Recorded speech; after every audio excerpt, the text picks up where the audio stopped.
All right, are we ready? Let's do it.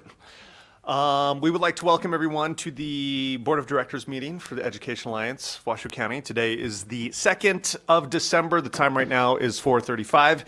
And with that, we'll do roll call. Should I hit the little thing? Do it. Or do you do it at the beginning or the end? I don't know. Julia's not here today, so I'll fill in, taking the role for her for the record. And then with that, we'll get going here. Michelle Anderson. Here. John Adunco. Absent at this time. Brian Bosma. Here. Christine Brown Callagher. Here. Melissa Denmond. Absent at this time. Kaylin Evans. Here. Lauren Rodriguez. Absent at this time. Jabari Goodridge. Here. Crystal Woodley. Here. Victoria Mason. Here. Landon, I am present. Chris Morgan. Just in time. We love it. Manny Ortiz. Ralph Rodriguez, absent at this time. Julia Rogers, absent at this time. Dave Shintani. Here. David Taylor. Here. Online and here. Sarah Gobbs Hill. Here. And Tegan Richardson, absent at this time. With that, we do have enough. We do have a quorum, so we're good to go. Moving on to agenda item 201. Oh wait, do I need to do any public comment? None at this time. Cool. Thank you, Brittany. All right, with that, we'll move on to agenda item 201. Welcome from our executive director as well as myself. Thank you for the adjustment in the schedule. I know we're a little bit later than we were. Sarah will talk about that. And also thank you for coming after a big old 4-day weekend. Has today been a tough Monday for a lot of people or just me? Yes. Michelle, are you doing okay? For the record, are you doing all right? Nope, she can't turn the mic on. All right, Sarah, I'll turn it over to you. Excellent. So yeah, just want to say thank you for everyone for coming today. I know this is a busy month for everyone, and so we're going to try to keep this to a quick hour, and then if we have a chance, have a little opportunity to share why you're excited to support efforts to mitigate chronic absenteeism. So with that, we can jump on. Yeah, we're just going to go through the agenda today. We know a lot of people are busy, and we are as well. So 202, item 202, this is going to be the approval of the minutes from our last meeting, which was on October 21st, 2024. With that, I will need a motion, then a second, and then we can take our vote. So moved. Second by Dave Shintani, introduced with Kaylin. All those in favor? Aye. Aye. Any opposed? No oppositions. All right. Good work. The minutes have been approved. 202. Item 203, presentation and discussion to provide an update on the Education Alliance 2024 fundraising event, an evening of pure imagination, including year-over-year comparison sponsors, tickets, attendees, and impact. So what we talked about on the 21st was we would have more information. We kind of talk a little bit about it, and it sounds like, Sarah, you've had some time to look at the numbers, kind of look at different things, and you'll share those with us now, huh? All right. So if you want to go into the board packet, we just tried to make a year-over-year comparison over the last 3 years since the event in 2022. I do want to say that this event this year, I feel like, was really fantastic, and that really has to do with the folks that are in this room. There was a lot of board involvement and a lot of time, and so just without you guys, I don't think it would have been impossible. But just to give sort of a recap, looking at attendance, and we're going to go over attendance, sponsors, raffle and auction proceeds, and then social media impact for this one. We're not going to bring up the whole caring for classrooms, because we decided with the finance committee that it would make the most sense to do it in January when we have comparable finances, and that has to do with outstanding proposal awards.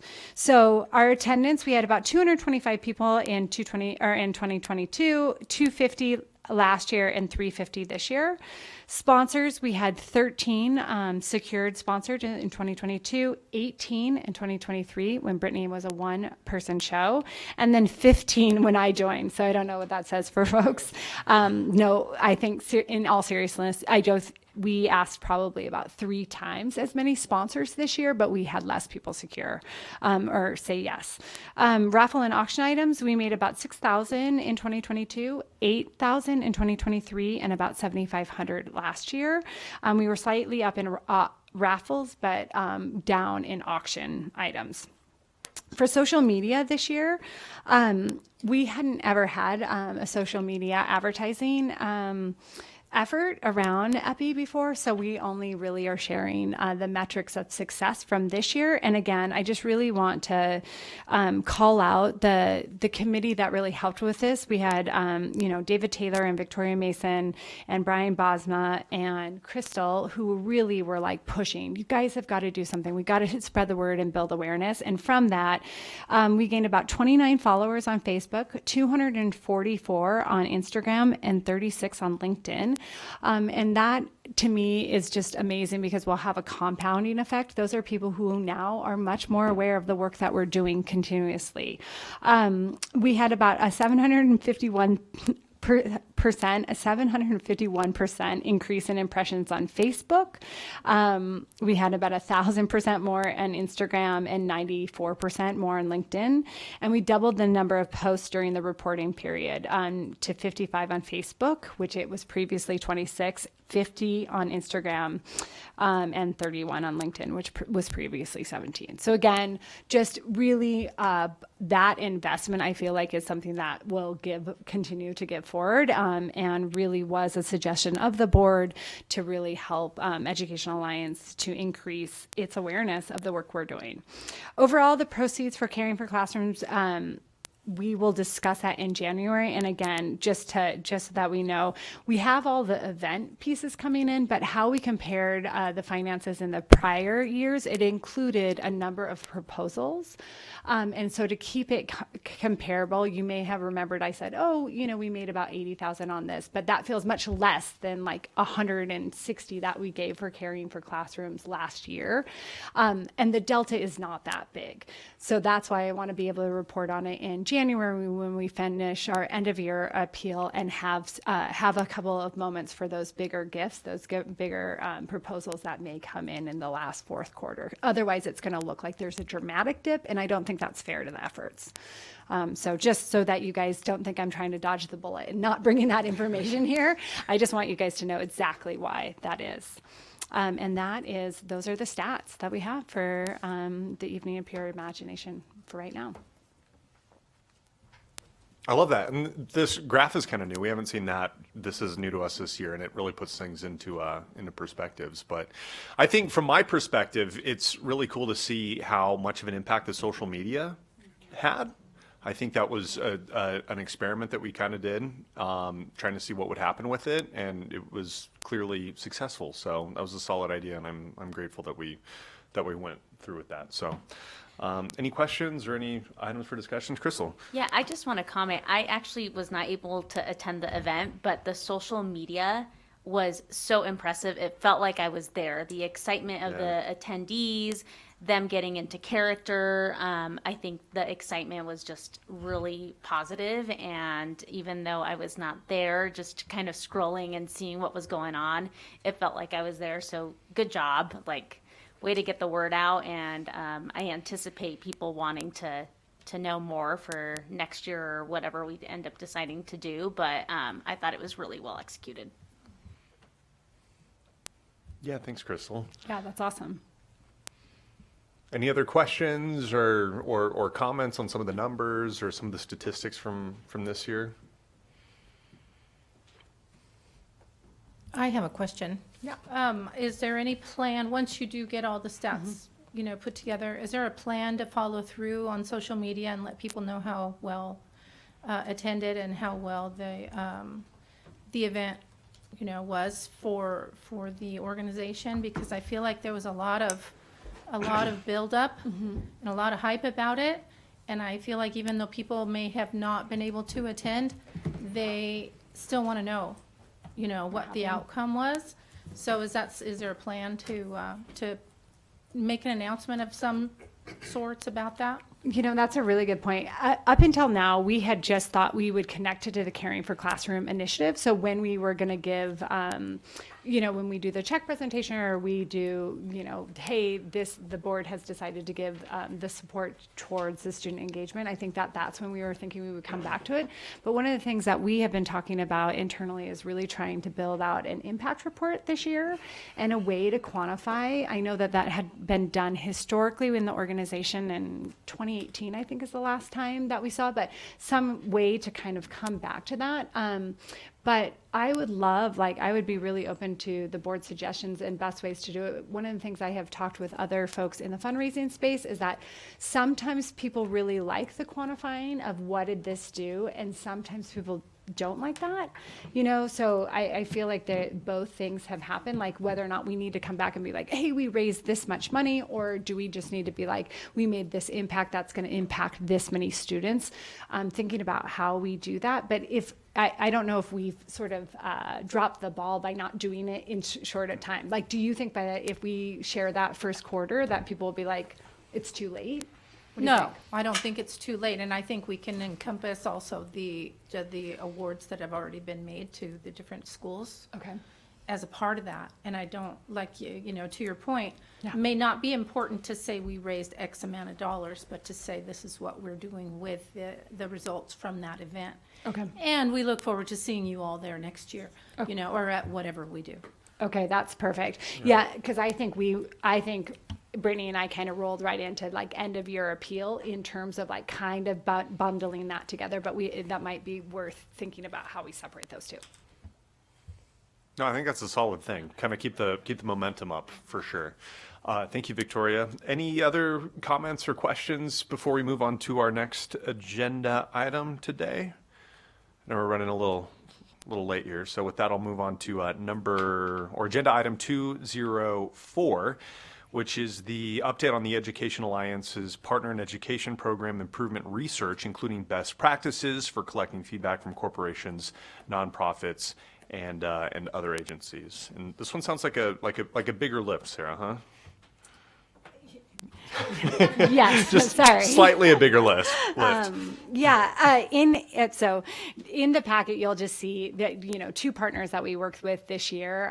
We were lucky in the way that, we have a newsletter we shared out about Panasonic and some of the work that they have done this year. You see a picture from Renown. There are a lot of amazing organizations that are working with the district and working, I feel like, across verticals, really doing some really big impactful stuff. And then there's some that, just work with a school or two. And I think that Brittany and I are really hoping to find out how we can make the work that we do more effective. And so we are starting by thinking about meeting with them and doing surveys to think about with both, the principals as well as our partners to think about how we could do things better and maybe streamline the program. And with that, I'll kick it to Brittany so she can share with you some of the questions we thought we could ask folks. Yeah, so we're really trying to refine. We've always sort of said partners in ed can be anything to anyone, and we've learned maybe we should provide more of a menu of options to simplify it for everyone. And yeah, some of those conversations have started with some of our big partners already. And since many of you in this room represent some of our largest partners, here's some of the questions we're asking. And if you can think of any others that you want to be asked or that you think we should ask others, please share. How has our partnership impacted your organization? Can we improve how we communicate your support? Which existing Education Alliance events or opportunities are most beneficial for your organization? Are there different events or opportunities you think Education Alliance should facilitate? How can we better align with your organization over the next 1 to 3 years? What would you like to see done differently by local nonprofits in general? And are there other nonprofits that you work with or companies that you recommend we should be collaborating with? I have one suggested question.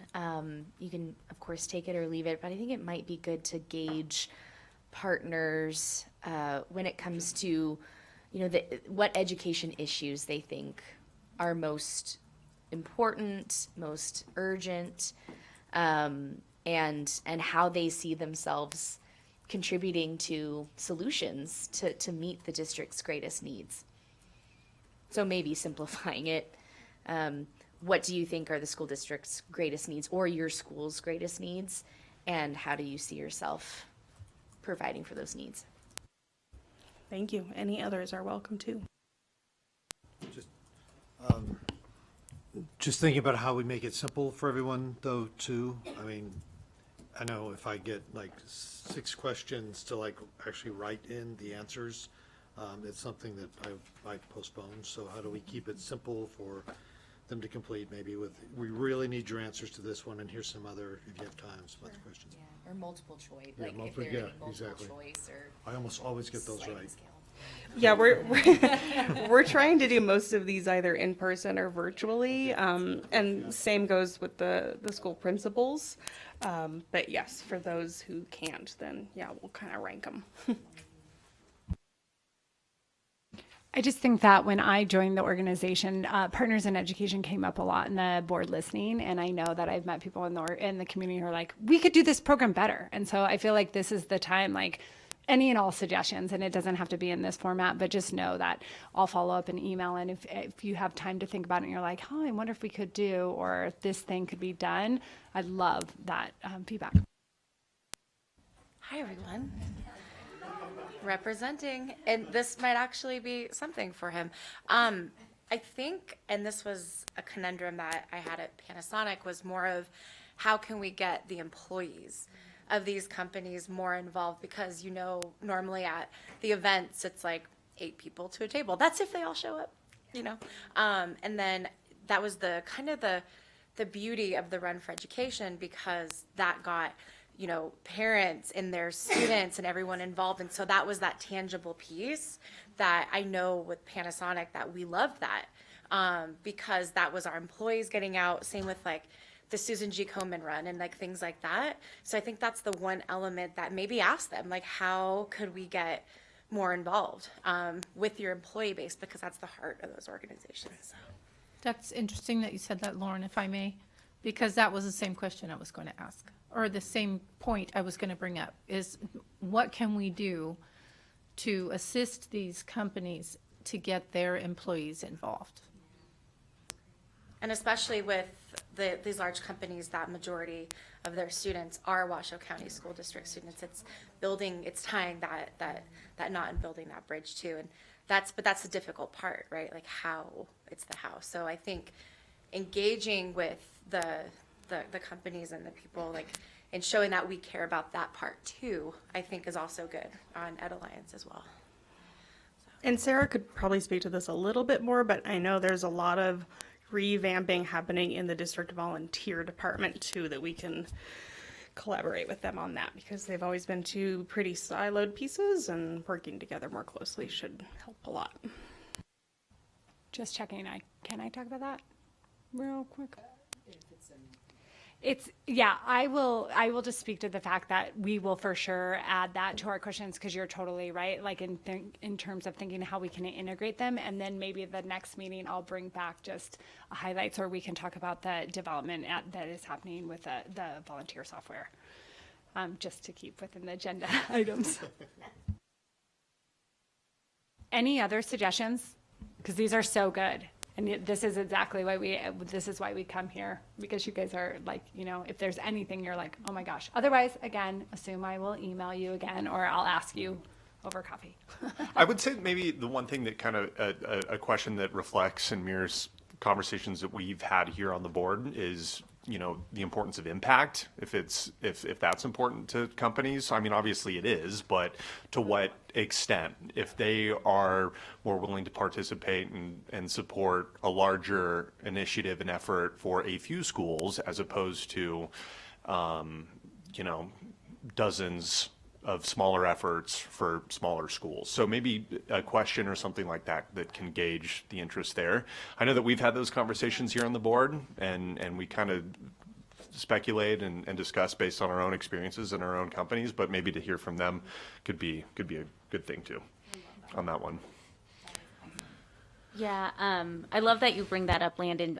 Just being on the receiving end, thank you, Brittany and Sarah. You've already met with my organization around some of this. And I think that is so successful talking about it in person or doing like a virtual meeting, because some of these topics are coming out of those basic questions you have, because they're open-ended questions. But the impact, I think, is really important. Once we really align on our strategy, I think a lot of people within our community will also really buy in to, oh, that's what you're trying to focus on, especially around absenteeism. There's always like an underlying issue that I think we all can contribute to, but knowing the bigger cause, I think, is really going to help bring everybody together, understand what our vision is, and put resources into fixing some of that, and working together as a community. So I think you're doing that by the questions you already have. And I would agree with Chris, is like, keep the survey small, because those questions turn into a lot of conversation. No, I think that's a great point, and Lauren, you touched on it. It's, when we have our events and we talk to people, we talk to many of the leaders, and their kids don't go to public school. So how do we get it to the next level down is super important, even when we have events and we get exposure of those people who these funds are going to impact their kids and their livelihood. I think that's a really good point. One of the questions you had was kind of a yes or no. I would stay away from that one. I think it's the one that starts with can or something like that. The answer is either yes or no. So it kind of close off the conversation. It's a really good question. So maybe we can rephrase that. Pardon? Yeah. Versus like, can we improve? Yes or no? So that would be the only change there. And then I think, especially as we think to Landon's point on strategic questions, thinking of the CTE program, when you talk to some of the other organizations, they have a vested interest in this district because that's their workforce. So how do we have it something in it for them as well to get them to start giving the big bucks? Because when you think of the different companies here, there's schools that specialize in certain things that they need. So how do we show them that this impact is going to help their future workforce? I think you just make such a good point on the impact, like really getting crystal clear about what it makes it for them. Anything else? Yes. Yeah, and I don't know if it's part of this discussion, but I know with the overarching, and we're trying to hone in our focus around absenteeism, which, obviously is important. I also think it's a very broad topic, right? Like absenteeism, and it could really span a lot of areas. I also think about from a standpoint of parents, and they're like, again, like my kid goes to school. Like, oh, my kid goes to school. How does this impact them? Something that I think is really resonating that we've been really trying to push to as an organization is around how we address absenteeism through extracurriculars and athletics. Extracurriculars and athletics just span the scope of all parents and all demographics and all schools, because it is athletics and it is the band, it's the orchestra, it's the drama, it's the debates, it's the Lego Robotics Club. Those are the things that actually bring families into the school. And so if I'm a community member and I mean, and there's so many, it's such a broad spectrum too, right? Like we could find a niche for almost any parent to be like, yes, I love the arts. Like it was why I came to school. I'm not saying to necessarily shift. I know we're talking more about the strategic questions, but I think the more that we can hone in and focus beyond just absenteeism, I think it'll help us with our messaging, and it'll also really help us be more targeted with our communications. So just a thought. I think that's a great point. And honestly, like we'll probably talk just a little bit about this at the end of year appeal, because one of the things we are trying to bring more awareness is that the student engagement pieces and the strategies around there to be able to ground people in that. But I think you're right, Kaylin, that is a topic that it's vague, and unless you are doing it, it feels jargony, right? Like it's hard, I feel like, to connect to it. So I really appreciate that part. Anything else for Partners in Education? We're going to jump on to the next one. Okay. Did you guys get all that? Did you type it all I down, did write it all down? Lots of notes, guys. No, Thank that was you. great. That was a great conversation. We got a lot of great feedback and perspectives there, so thanks for sharing those. If there's nothing left on 204, we'll go to 205. This is a presentation and a discussion on the 2025 principle for a day, including possible dates, locations, and the experience for community members. Sarah. Sorry, I turned myself off there.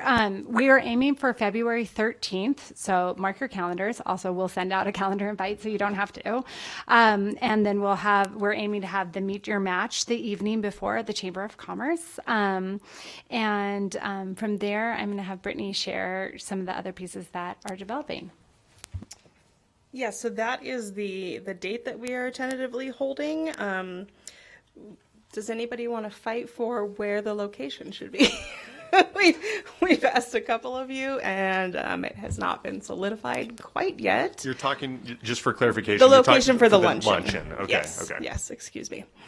So we're working on that piece. We made a lot of big changes last year that I think really improved it, and I think people were just excited that it was back for the first time in 4 years. So any other ways we can improve or make it something more unique this year, we would love to hear them.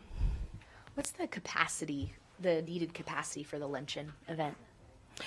Oh, approximately 150. 150, okay. Yeah, that seems to be the biggest limiting factor when we talk to people. They want to host us, but yeah, it's just a lot of folks who come together when you bring the principals and community. Are you From- looking for, I'm sorry, Oh, no, you go for it. are you looking for that host of the location to also sponsor the luncheon? We are asking for sponsorships. You guys will see the flyer for that soon. So there is potential to pay for a portion of it. But obviously, the more discounts, the better, because every dollar then goes back to students and schools. Has anyone been to the Notables Music Therapy headquarters? So Victoria, oh, you haven't. I've seen them on numerous occasions, but I haven't been to their headquarters. Right. So their headquarters is off Audie Boulevard in Sparks, and the other board that I sit on, we recently hosted an event in their auditorium, and so they have full AV setup. The capacity of that room seems pretty significant. They love to host community events there. I don't know if they could get up to 150, but I know that room can at least hold 100. So it's called the Jerry Smith Auditorium within the Notables Music Therapy facility. So I could try and connect you guys with the executive director if that's helpful. Is that with tables, or is that like, Good question. yeah? I don't know about tables. That is a great question, but possibly. So just to be clear, so we're looking for someone to hold the lunch and or sponsorships of the food itself? Okay. Both of those things. Yes. So what we're hoping for, what we're hoping for is a sponsor for the event, a couple of sponsors who can help support the event just for the pieces, and then also the food and beverage for folks and the venue if that needs to be part of it. We realize, like, when you're hosting that many people together, we do feel like it brings a wide swath of our community together and is really fantastic in terms of what it does, especially to kick off those relationships for partners in education. And so I think we're looking to just continue to elevate that event and what is made possible because of it.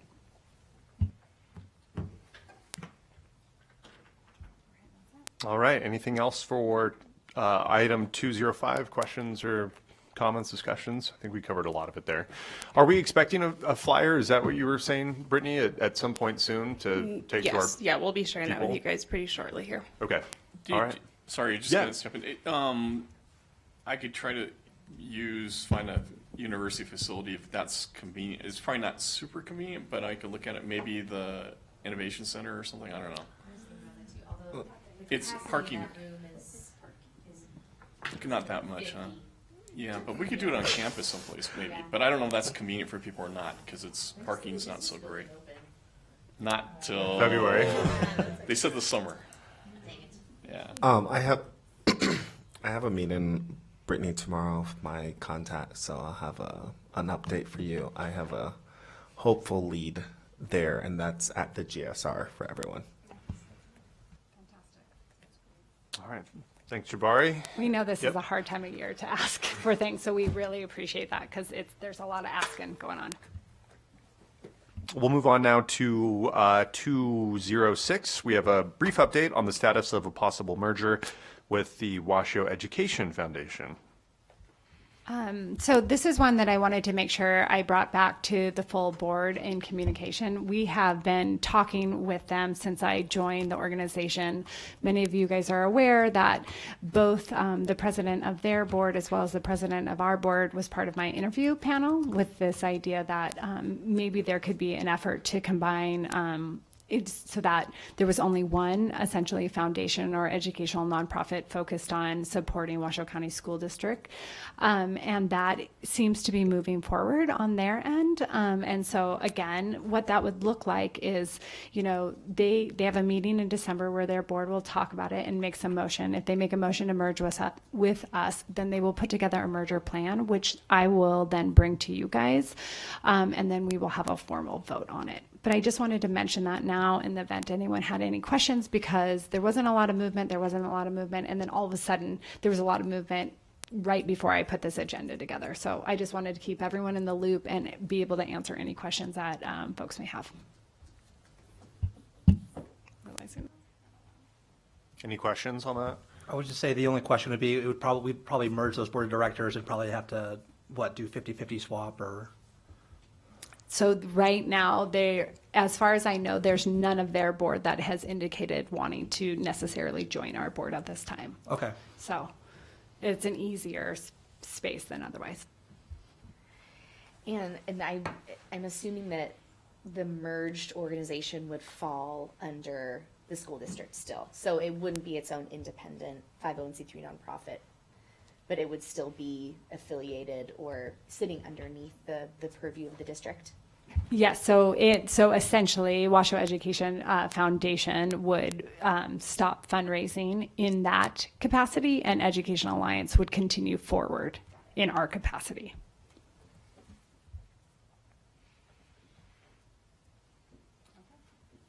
Is that it? Well, it's just kind of weird to me, right? Because I think it was this bigger thing in all of our heads initially, right? And I don't want to speak on behalf of everyone, but at least for me, it was a bigger thing a couple of years ago, and it was kind of looming over what would happen, and it seems like there's some type of direction, at least at this point, right?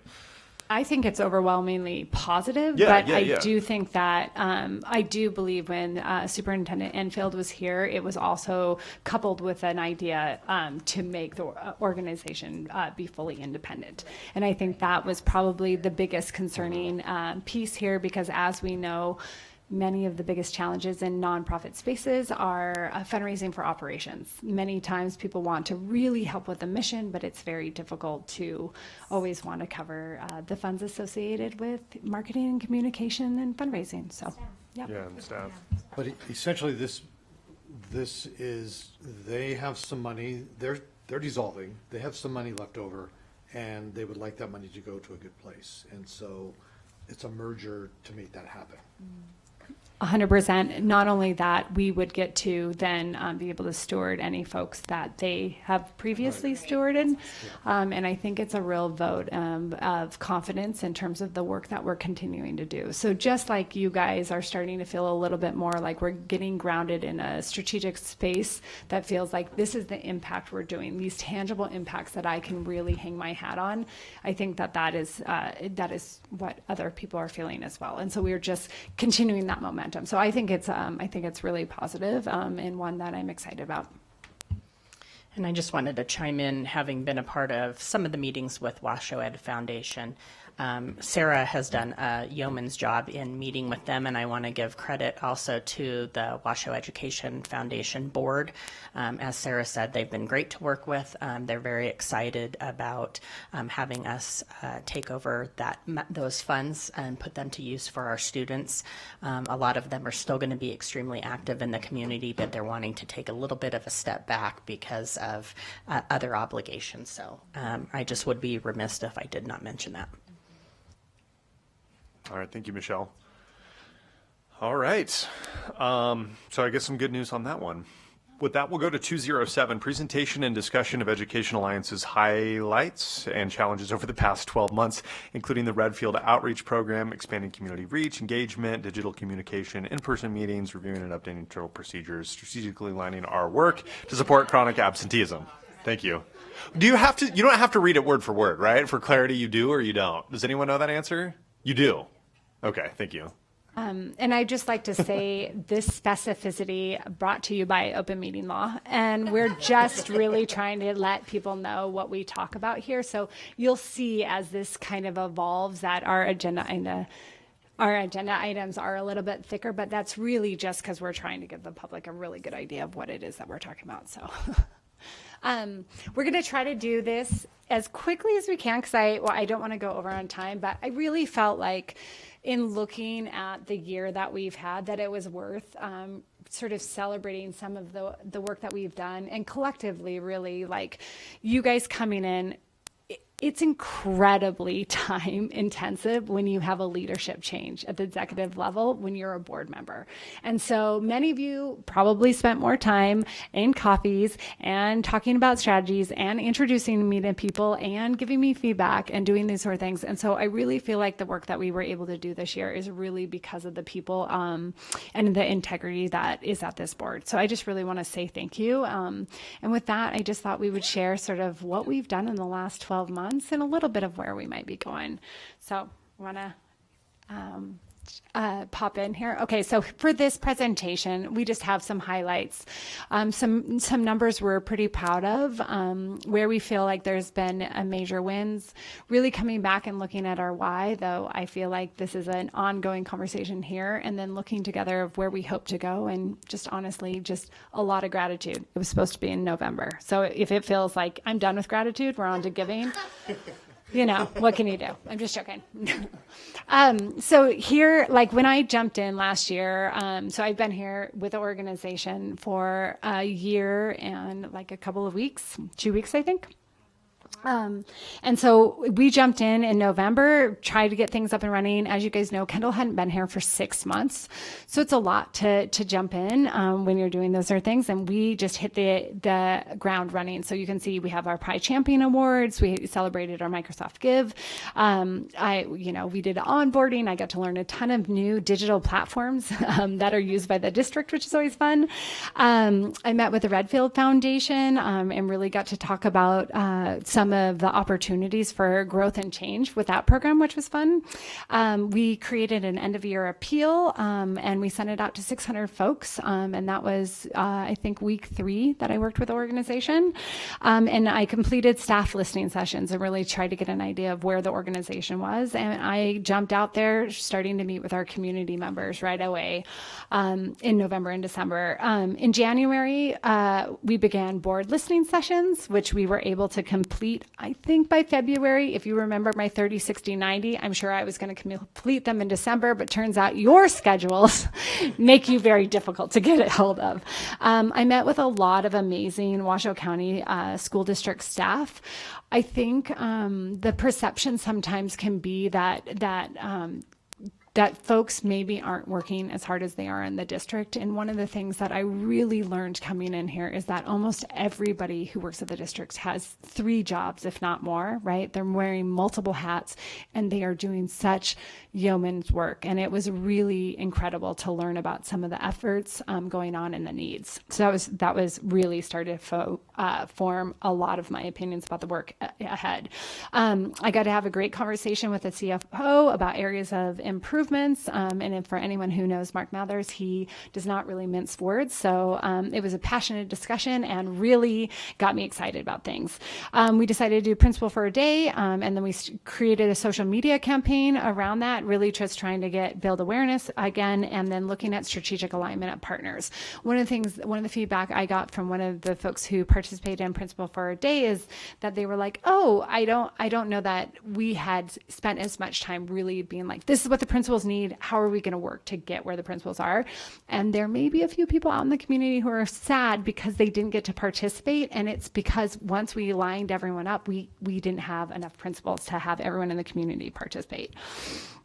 But I think it was good. In February, I think I have met, by the end of February, about 40 community members and really finished the board listening sessions. I began the Community Foundation of Northern Nevada's Executive Director Leadership Training, which has been a really great opportunity to learn a lot.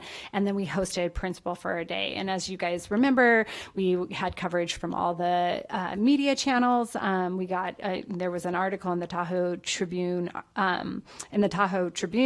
We had 150 participants, and almost 75% of our schools participated, which I thought was really great.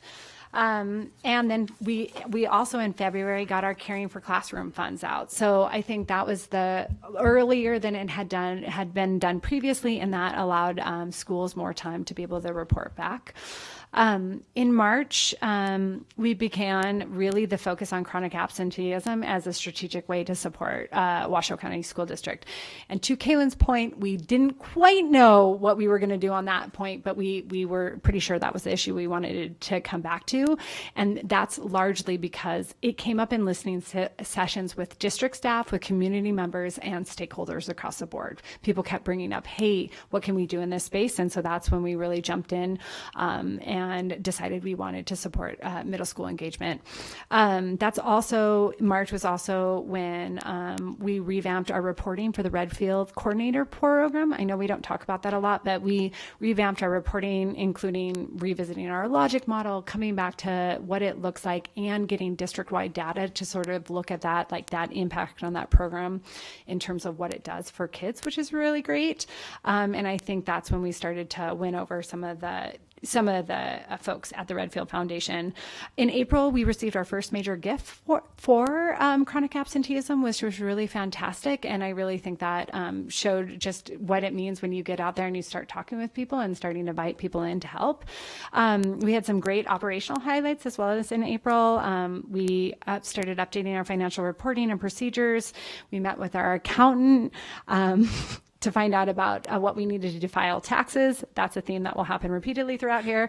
And we completed our staff evaluations. And we had one of the coordinators of the Redfield program decide to leave, which allowed for a lot of growth and learning in terms of writing that proposal and what it means to do a proposal when you have staff and 5 negotiating units within the district. In May, we had our first newsletter, so that was kind of exciting. We got to try out a new platform, and we had an updated community list, which was largely informed by the conversations that I had, a lot of business cards. And for those of you who have received our newsletters, you'll know you get them with a free service, and they come in batches. But all of this has been a learning process in terms of like getting people a little bit more connected to the work we're doing. We filed our taxes for fiscal 2023, and we submitted the proposal to the Redfield Foundation. In June, we were awarded just over what we had put in the proposal, and the reasons that they said is that they were very excited about the change in management and some of the pieces that they saw in terms of the work we were doing. So that was really exciting in June.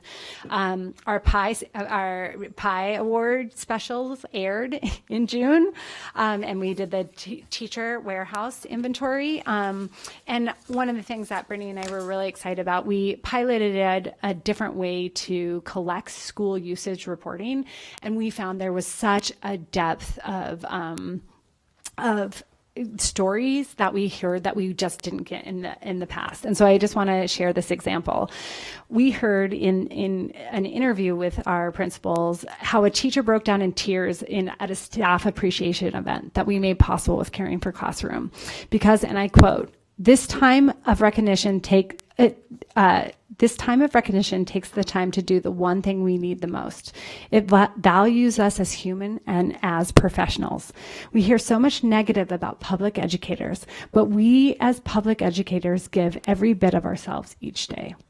You know, and that's just something that I think, you know, if you're in the classroom, like Kaylin's heard that stuff all the time, right? Like that's why he does the work he does, but so much of the time that gets missed. And if we can do that with $1,000, I just think about what we're going to be able to do when we start to really build that together.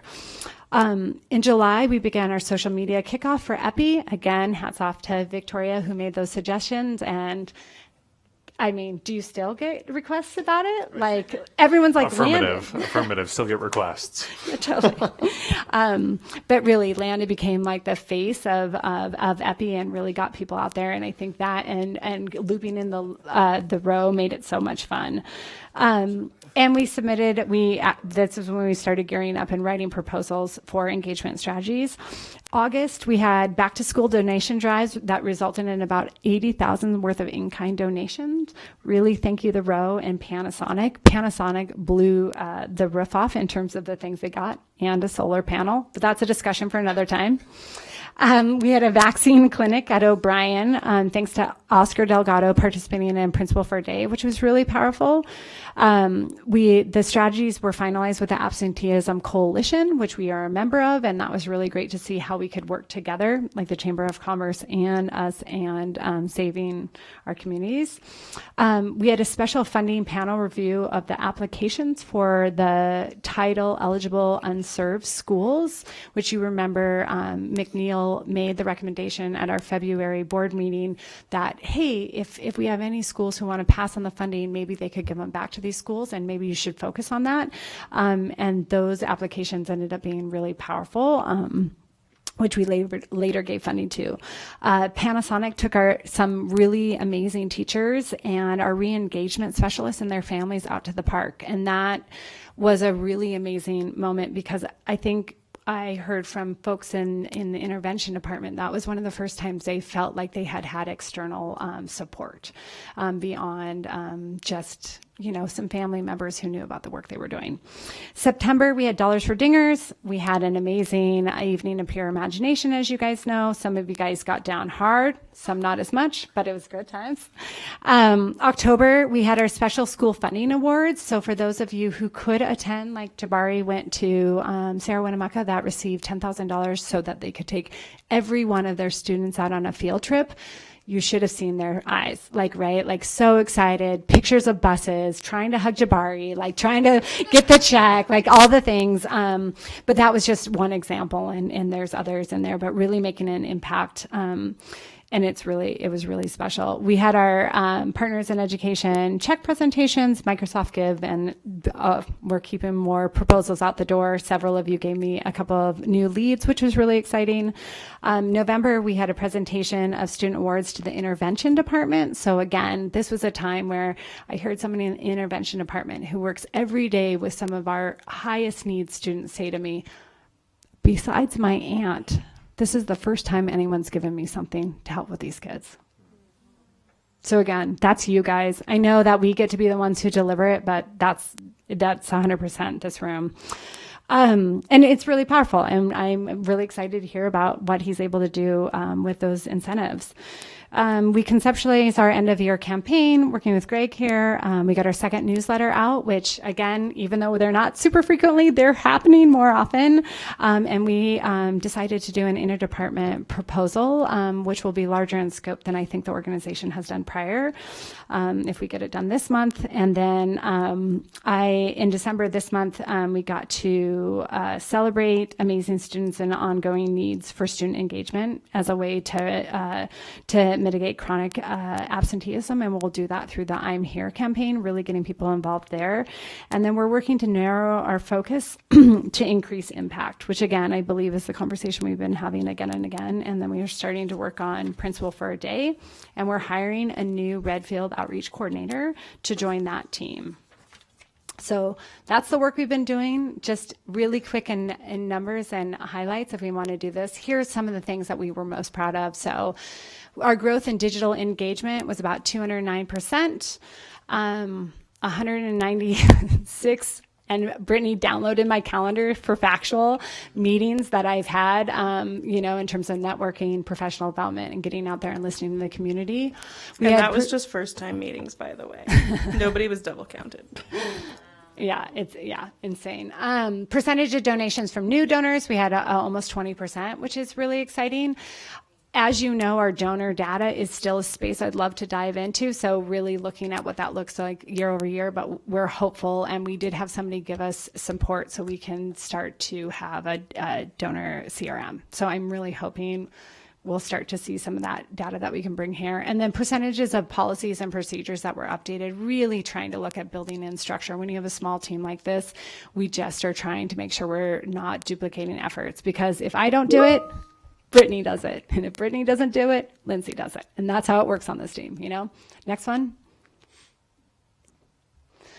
Okay, so lessons learned, really, I think that pace and scope are important. So I tend to run fast. As you guys can see, I'm a little action biased. Washoe County School District will slow me down a little bit. There is a lot to learn, and contextualization is really important. So I feel like this year it's really been learning, how we can fit in to make the best work possible. We're looking on consistent alignment with leadership, really just making sure that we know our lanes and we can run forward accordingly, and then make sure we're communicating that across both internally and externally.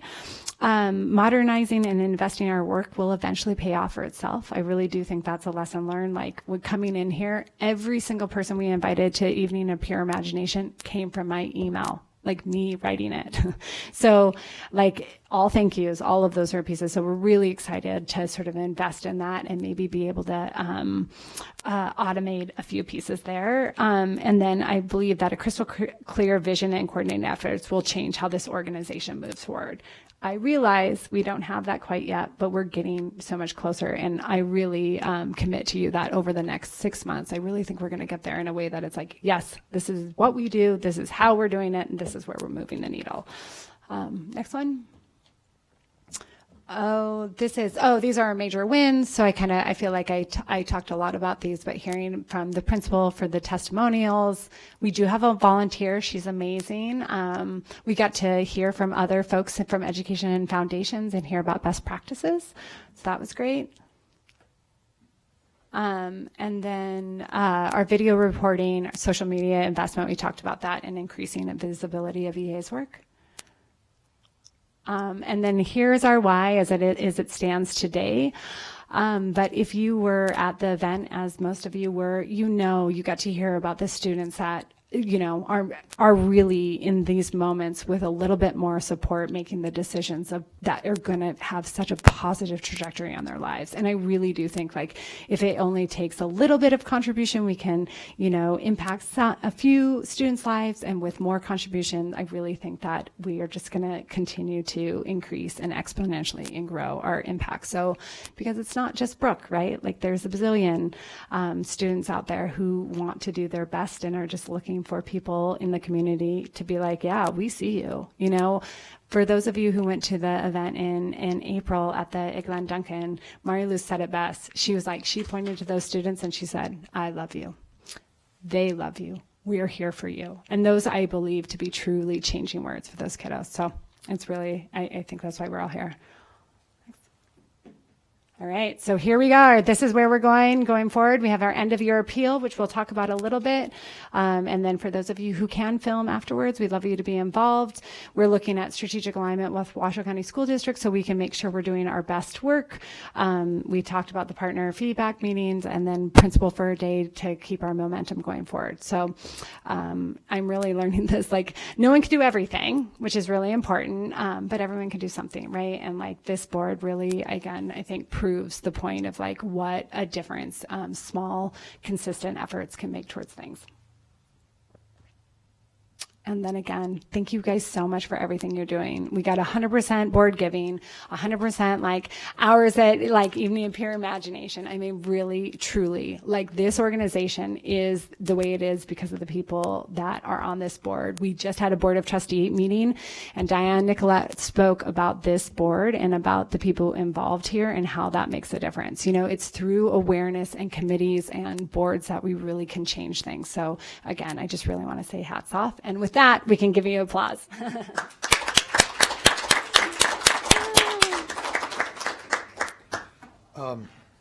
Just a moment to say, I think what probably everyone on this board is thinking, which is so two things. First, there was that time, we talked about it last year, but it's worth recognizing again, Brittany, the work that you did with the support of Michelle and Lindsay and others within the district to keep us in this afloat during a very difficult time. So thankful for that. And then, Sarah, it's hard to come into a new organization, particularly when you're hired by one boss and you get a couple more during your tenure. And I think it's clear just the impact that you have helped us make and driven us make. I've really appreciated the listening tour that you've done with all of us and the community.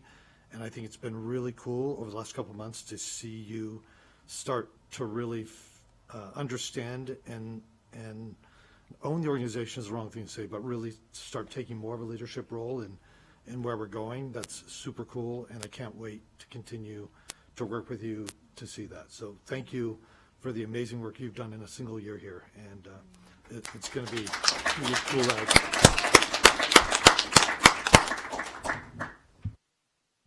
Yeah, I would agree with everything that Chris just said. I mean, it's been a year and 2 weeks, 3 weeks, and it's incredible to see all of that listed out. And one thing you did not mention, unless I missed it, was you didn't talk about your amazing first pitch.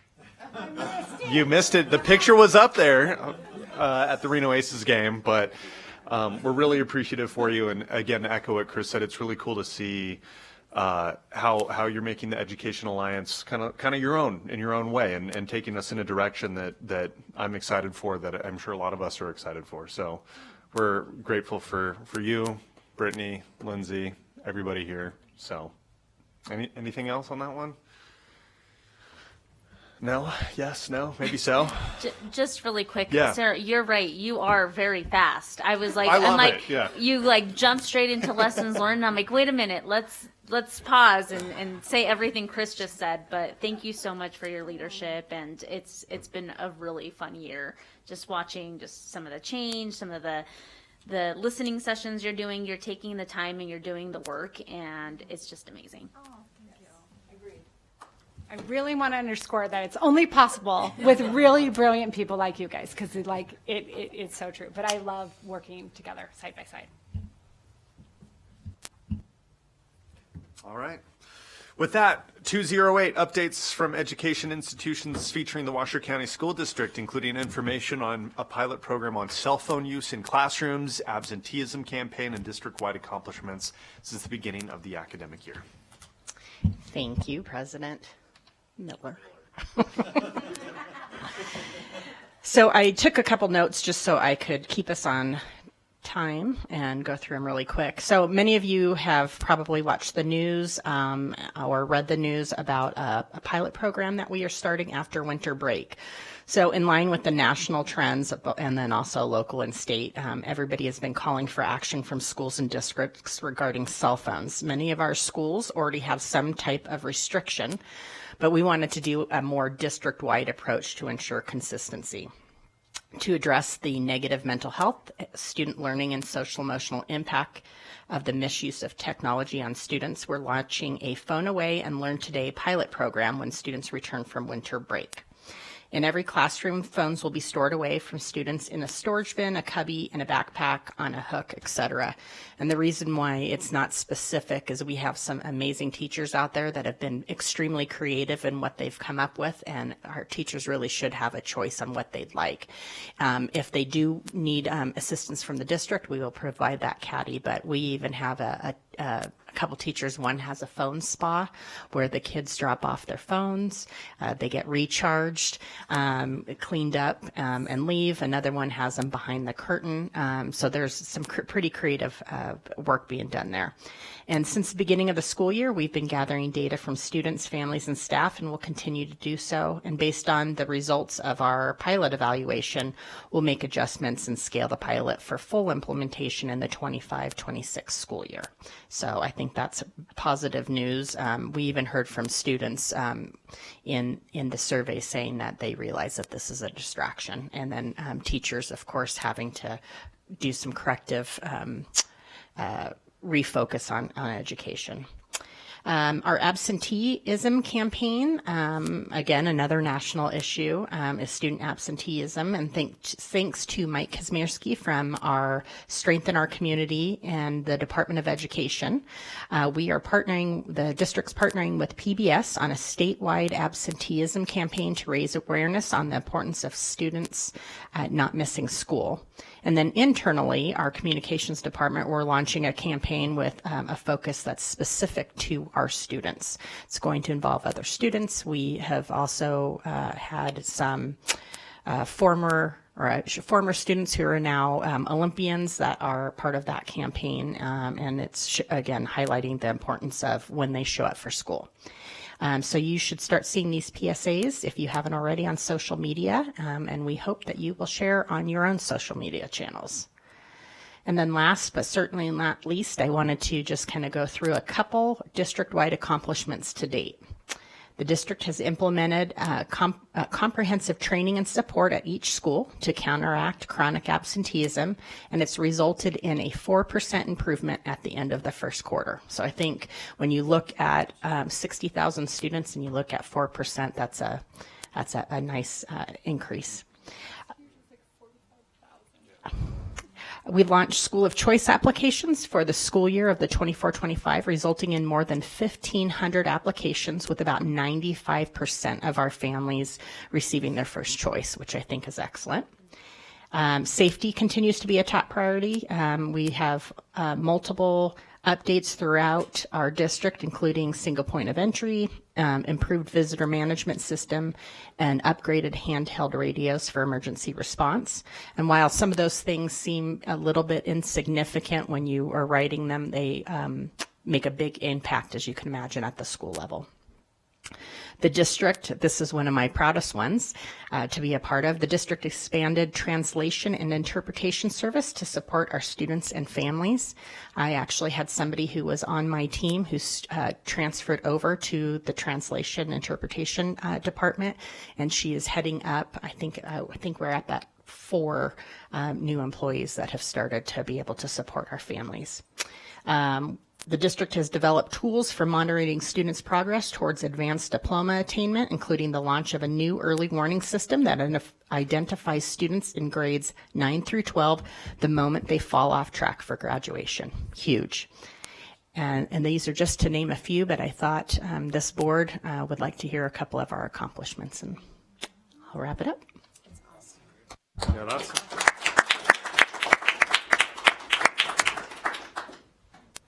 All right, thank you, Michelle. That's great to hear. Okay, next up, closing items here, 301. We'll start with public comment. Any public comment at this time, Brittany? None at this time. Love it. Moving on to 302, announcement of the next meeting. That's going to be January 13th, 2025. That is correct. Yes. And do we have a location of that? I would assume here? Okay, perfect. And then with that, we will adjourn the meeting. But can I say, if anyone can stick around here for the video, or does that need to be, no, okay. If anyone can stick around for the video, our end of year ask, we'll do that right after this meeting. If you want to kind of get in, get out, I'm sure we can make that for you so it doesn't take too much of time for you. So with that, 303, the time is 5:38, officially adjourned. Thanks everybody, we'll see you in January. Have a good holiday season.